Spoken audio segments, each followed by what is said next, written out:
Hey, what's good, YouTube? So, if you're here right now, then you probably already signed that dotted line or are about to sign that dotted line and are about to go to basic training. Anyways, let me get to my notes real quick. I literally just recorded this video on my little camera, but once I got to trying to put it on YouTube, the audio wasn't working. So, I decided to just record it on my laptop. I know it might be shitty quality, but hey, content is key, right?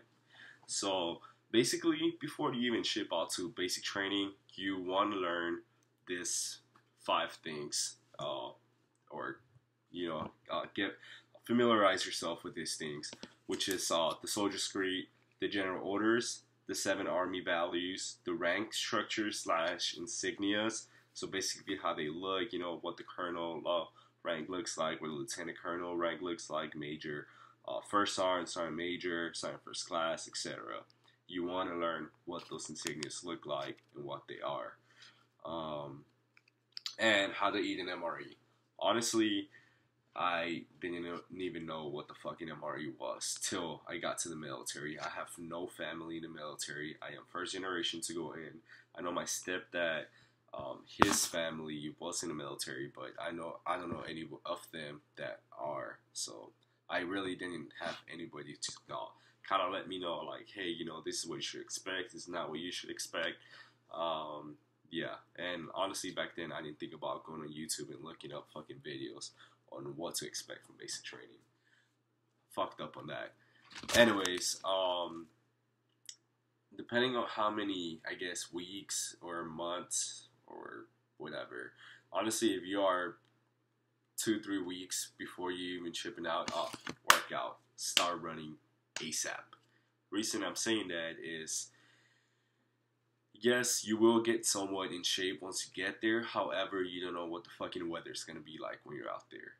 So for me, it was snowing or there was ice in the road. So basically, we only did cardio like literally once a week, twice if we were lucky. Yeah, a lot of people, their time went down actually from, I guess, when they started till the end. Some of them, not everybody. Some of us, we did burpees and we did stuff back in our Bay Area to try to, keep our cardio up. But yeah, we really didn't run much because it wasn't safe enough to go outside and run, and the drill sergeants didn't want to risk somebody breaking their leg. Somebody did break their leg actually during a PT test, but that's another story. Anyways, yeah, work out and get yourself in shape. Um, I fucked up on that too. I didn't listen to my NCO, my recruiter. He told me like, hey, I should work out, blah, blah, blah. I was kind of like, yeah, fuck off. They'll get me in shape there. Which he did say, yeah, they'll get you in shape there. But I wish I would have worked out beforehand. Um, Also, with the whole soldier's creed, the general orders, the seven army values, and the rank structure, you do want to learn that because yes, you can learn them while you're at reception, while you're in basic training, but it will make your life a million times easier if you learn them beforehand and afterwards. Because think about it, you're gonna be sleep deprived. You're gonna be getting barely, like, if any, um, at most 7 hours of sleep. Honestly, at most, I never got 7 hours of sleep because almost every day we had to pull fire guard, so I was always running like 5 or 6. And they're gonna be yelling at you, so that's a bad combination of trying to fucking learn something. You're not really gonna learn it. It's gonna take you a lot longer. Also, those people who learned them beforehand, they were going to sleep an hour early than I was because I had to stay up an hour later, with my little flashlight, looking over the notes, trying to figure out like, oh, this is the army values, the army song. Also, I forgot about that, the army song. Want to learn that as well. But yeah, so I was trying to learn that while I was um, sleep deprived and fucking exhausted. So it was a lot harder. And also, while I was in fire guard, you basically split the work in half. So your partner, they're sub with you, does half of the things they need to get done. You do the other half. While they were doing their half, they were writing letters home. I mean, after they were done doing their half, they were writing letters home. While I was doing my half, I was fucking learning the shit. I'm just saying. So it will make your life a million times easier if you just learn them beforehand. Just learn them beforehand. Also, don't quit. Don't fucking quit. You left a civilian. You don't wanna come back a civilian. Also, quitting in basic training, you basically kind of become like a holdover, and basically what that means, you're gonna be with the company or the battery, depending where you're at, and you're still gonna be out there in the field with us or with them. I mean, so you're still gonna be out there. You're just not gonna be going through the motions. So if it's cold, hot, whatever the weather's like, you're still gonna be out there with them. And a lot of those guys, out of like the 8 that quit, I think 3 of them left early, and 5 of them were still there after we fucking took off to go to AIT and learn our MRS or whatever. So yeah, you don't want to be those guys because you'll still be there. So you think like you're gonna quit and you're just gonna go back home for home camp couch chilling. It's not gonna happen. So basically, you want to travel light. Honestly, have enough hygiene products that are gonna last you 4 to 7 days. You're gonna probably make a PX run while you're in reception, and you're gonna buy stuff. The less stuff you can carry with you, the best, because once you actually get assigned to your drill sergeants and the battery that you're gonna be with, you're gonna fucking take like 3 duffel bags worth of shit, well 2 duffel bags plus your personal bag, and you're gonna walk that like half a mile to wherever you're gonna be at. So it will behoove you to travel light. Also, reception. Honestly, if you make it through reception, you probably are gonna make it through basic training. Reception, it's mentally tough because it is a waiting game. You're literally there, sitting down, waiting to get caught up on. You're basically just taking care of paperwork, medical stuff. You're getting your vaccines. You're getting all that stuff a lot of it that you already did at MAPS. You're gonna fucking do it all over again. It's gonna suck. And it's gonna, depending, the weather, it's gonna be cold as shit. It's gonna be your first time, probably for me at least, waking up at 4 in the morning to be outside, 4:45, ready to go off. So it sucks. It really, really does. But if you make it through that week, 4, 5, 6, 7 days, however long you're there, you're probably gonna make it through basic training. Honestly, you really, really are. With that being said, look at the weather before you go out there. So basically, when I went out there, I'm from Texas. So when I went out there, I was wearing a button-up and a light jacket, jeans, and shoes. It was fucking snowing when I got there. So I wasn't as cold as the people who had no jacket at all. But yeah, sometimes it takes like 2 days to get your army uniform. So you're going to be in your civilians while you're there, and you're going to be fucking cold, basically, or hot, whatever it might be. So yeah, you definitely want to look at and check out the weather while you're out, before of the actual place that you're going to be at before you take off. So after reception, it's red phase. Red phase, they introduce you to PT, they introduce you to chow. How they want you to eat chow. For us, we could only eat it with a spoon. That's it. No matter what you got a fucking steak, you got a salad, whatever you got, all you can eat it with, it's a fucking spoon.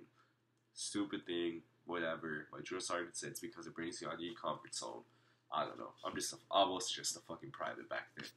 Whatever. I just follow rules. Expect to get smoked for everything. Smoked, it's corrective training. They're gonna fucking smoke you for everything because everybody's gonna fuck up because they're fairly new to the army system. They're gonna fuck it all up. And it's gonna be massive punishment, so the whole platoon or the whole company or the whole battery is gonna be paying for it. They're gonna assign you your weapons. Please, please, please, please, please know where the fuck your weapon is at all times. Don't be that fucking private that leaves it out there. And I don't know what my fucking weapon is, drill sergeant. It's gonna be a fucking bad day for everybody, especially if you lose that shit. I can already see First Sergeant's face. I can already fucking see his face. Not a good fucking time for anybody, even your fucking drill sergeants. And that's whenever you're gonna have your first ruck march as well. So like I said before, don't leave anything unsecure, especially your weapon. But make sure you lock up your wall lockers. Make sure you keep accountability of everything. If you don't lock up your wall lockers, but in your drill sergeant catches you, basically he's gonna grab all your shit, spread it all over the fucking bay. Your soap's gonna be all over the floor. The fucking food powder is gonna be on everybody's beds. Your shoelaces are gonna be everywhere. Your fucking clothes is gonna be everywhere, full of soap probably. Yeah, don't leave anything unsecure. After that, it's gonna be white phase. So during white phase, you do your weapons qualifications. You go through the gas chambers. You get PGs. PGs are platoon guides. So basically, the people that mark you to and from chow. You kind of know more or less what's expected of you at that point. So they trust you a little more. And also towards the end of it, you might get a phone call. Anyways, you get to throw live grenades while you're on white phase, and you get to qualify with grenades while you're on white phase. After that, you go on to blue phase. Well, before we go into blue phase, white phase you fight with the pugils and you do combatives and you do these other extra stuff. When you get to reception, they're gonna give you a book, and it's gonna be like a guide with a list of all the stuff that you're gonna learn before you graduate. That's basically everything you're gonna be doing. After the white phase, like I said, it's blue phase, and during blue phase or at the end of white phase, you're gonna get your last PT test.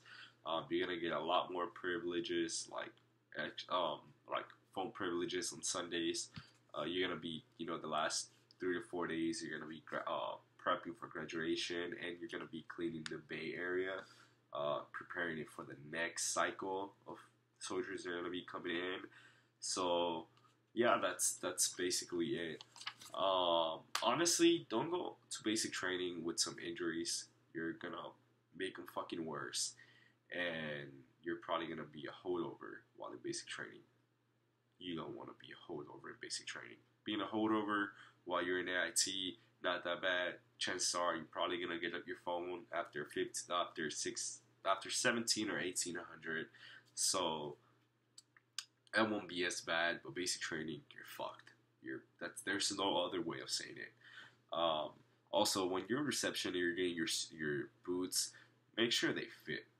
Make sure that you get a good, proper fitting boots, because I got my winter boots a size too big, and then I got my regular boots like half a size too big as well. So, I mean, your feet are gonna hurt. It's gonna suck. You're gonna be breaking into the shoes or whatever. So, the better fitting they are, the better. And that's basically it, guys. Good luck to you. Like, absolutely, go to church on Sundays. Go to fucking church. Even you go to pagan church or whatever it is. Because if you stay behind, you're just gonna be doing details. And don't fall asleep at church. Some people get really, really mad, and then drill sergeants are sometimes there and they're gonna fuck your world up if they see you falling asleep at church. But it's better to be there than being back at the company, like literally doing stupid ass details, because that's probably what you're gonna be doing. But best luck to you. Don't fucking quit. Like I said at the beginning of this fucking video, you got there as a civilian. You don't want to leave there as a civilian. Till next time.